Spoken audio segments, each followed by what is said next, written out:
अब देखिए, एक और बड़ी खबर मैं आपको बता देती हूं। प्रधानमंत्री ने कर्पूरी ठाकुर के बेटे से बाकायदा फोन पर बात की है। रामनाथ ठाकुर उनका नाम है। रामनाथ ठाकुर से प्रधानमंत्री नरेंद्र मोदी ने बातचीत की। पीएम ने भारत रत्न कर्पूरी ठाकुर को मिलने पर बधाई दी।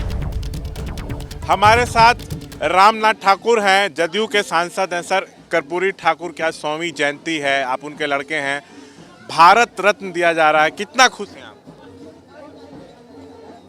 खुशी का ठिकाना नहीं है। 36 वर्षों के संघर्ष के बाद, मांग के बाद भारत सरकार ने, राष्ट्रपति जी ने जननायक कर्पूरी ठाकुर जी को भारत रत्न देने का काम किया।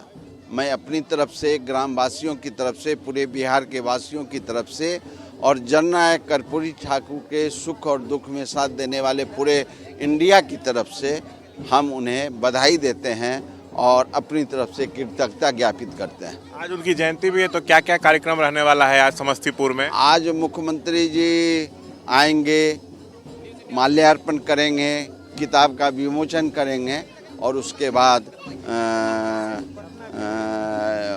महाविद्यालय में वो माल्यार्पण करके वहाँ जाएंगे।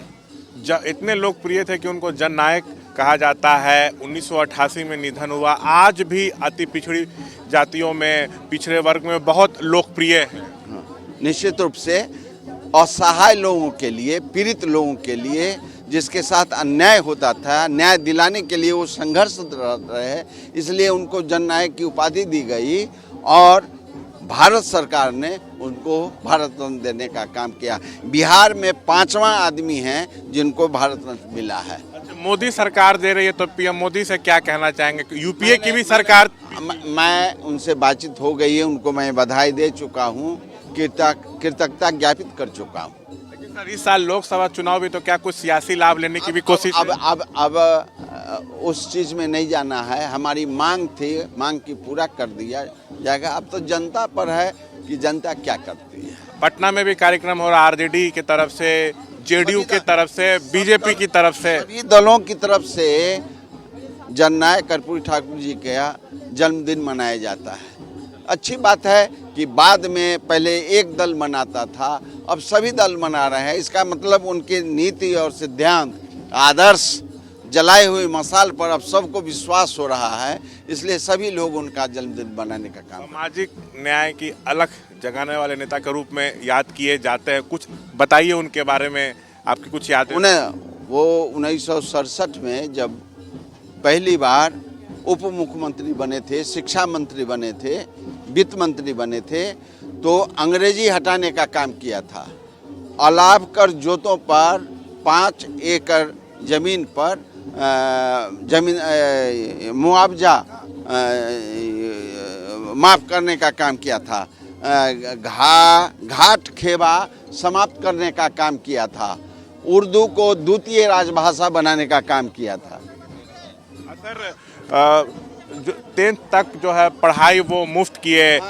राज्य के विभागों में कामकाज हिंदी में हो, ये अनिवार्य किया इसको। तो एक से एक फैसले लिए, आज भी याद किए जाते हैं। हाँ, निश्चित रूप से 1967 में इन्होंने जो फैसला लिया, उसके बाद 1977 में शराबबंदी का फैसला उन्होंने लिया, आरक्षण देने का काम किया।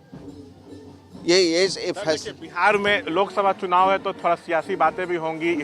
जातीय गणना बिहार सरकार के तरफ से कराई गई है, तो जिसमें अति पिछड़ा वर्ग 36% है, पिछड़ा वर्ग 27% है, तो जोड़ दिया जाए तो 63% के आसपास है। आज भी इस वर्ग में कर्पूरी ठाकुर उतने ही लोकप्रिय हैं, तो लाभ क्या बीजेपी को मिल जाएगा? अब जनता पर निर्भर है, लेकिन जिन मूल्यों के लिए जननायक कर्पूरी ठाकुर जी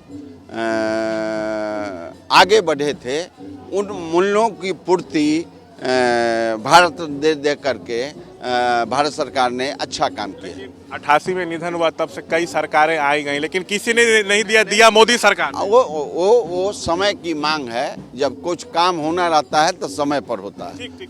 तो देखिए, कर्पूरी ठाकुर की आज 100वीं जयंती है, उनको भारत रत्न दिया जाएगा।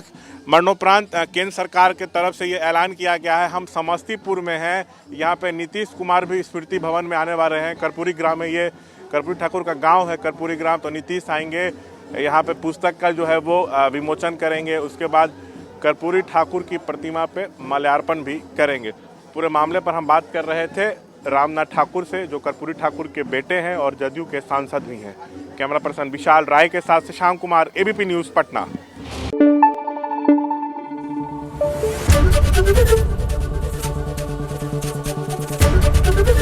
एबीपी न्यूज़ आपको रखे आगे।